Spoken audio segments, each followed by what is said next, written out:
Beer மட்டும் குடிச்சுக்கிட்டு இருக்கீங்களா? அப்போ உங்களுக்கு தாங்க இந்த வீடியோ. 4 பேர் சேர்ந்து குடிச்சுக்கிட்டு இருக்கிற இடத்துல ஒருத்தவங்க மட்டும் ரொம்ப நல்ல புள்ள மாதிரி, எனக்கு பீரே போதும், நான் சரக்கெல்லாம் அடிக்க மாட்டேன், எனக்கு பீரு மட்டுமே போதும்னு சொல்லி பீரை குடிச்சுக்கிட்டு இருப்பாங்க. தலைவா, ஒரு விஷயம் நல்லா தெரிஞ்சுங்க, பீரு தான் உங்களுடைய உடம்புக்கு முதல் எதிரி. சரி, நம்ம பீரை குடிக்கிறோமே, பீரு குடிக்கிறத எப்படி குடிக்கிறோம்? பீரு கூலிங்கா வேணும்னு கேட்போம்.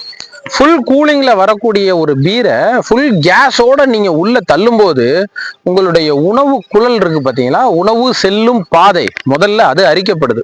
அடுத்து சிறுகுடல், பெருங்குடல், இப்படி எல்லாமே அரிக்கப்படுது. அரிக்கப்படுறதுனால என்ன பிரச்சனை வரும்? குடல் டேமேஜ் ஆயிருச்சுன்னா, குடல் அரிச்சிருச்சுன்னா அடுத்து அல்சர் பிரச்சனை வந்துடும், செரிமான பிரச்சனை வந்துடும். இந்த செரிமான பிரச்சனை வந்துச்சுன்னாவே நம்மளுடைய உடம்பு என்ன ஆகும்? மற்ற வியாதிகள் எல்லாம் ஏத்துக்கக்கூடிய ஒரு வீடா மாறி போயிடும். இன்னும் ஒரு சிலவங்க சொல்றதெல்லாம் நம்ம கேட்டிருக்கோம்ல, பீரை குடிச்சு எனக்கு தொப்பை பெருசா வந்துருச்சு அப்படின்னு சொல்லிட்டு. தலைவா, நல்லா தெரிஞ்சுங்க, பீரை குடிச்சதுனால வந்த தொப்பை கிடையாது அது. பீரை குடிச்சு உங்களோட குடல் டேமேஜ் ஆயிருச்சு. அந்த குடல்ல இருந்து கெட்ட கழிவுகளும் கெட்ட கொழுப்புகளும் வெளியேறாம தேங்கி நிக்கிற கழிவுகளினுடைய தேக்கம் தான் உங்களோட தொப்பை. பீரு குடிச்சதுனால மட்டும் வர்றது கிடையாது.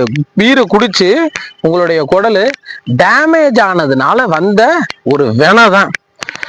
வயிறு டேமேஜ் ஆயிருச்சு, அடுத்து என்னென்னங்கள்லாம் நடக்கும்? இருக்கக்கூடிய எல்லா வியாதியும் வந்துடும் அப்படின்னு நான் சொல்லிட்டேன். பிபி, சுகரு, அது இது எல்லாமே வந்ததுக்கு அப்புறம் என்ன நடக்கும்? ஹாஸ்பிட்டலுக்கும் வீட்டுக்கும் நடையா நடப்பீங்க. இப்பவே சொல்றேன், கேட்டுங்க. ஹாஸ்பிட்டலுக்கும் வீட்டுக்கும் நீங்க நடையா நடக்கணுமா? உங்களுடைய செல்வம் எல்லாமே நீங்க குறையணுமா? இந்த நிலையிலேருந்து வெளியே வரணும் அப்படின்னம்னா குடியிலிருந்து முதலில் நீங்கள் விடுதலை பெற வேண்டும். குடிப்பழக்கத்திலிருந்து நீங்கள் முற்றிலுமாக வெளியே வர வேண்டும். அதுக்கு என்ன பண்ணணும்? முதல்ல என்னை தொடர்பு கொள்ளுங்க. முற்றிலுமாக உணவு பயிற்சியின் மூலம் மட்டுமே, ஒரு மண்டல பயிற்சியின் மூலம் மட்டுமே உங்களை குடியிலிருந்து விடுதலை பெறச் செய்கிறேன். நன்றி, வணக்கம்.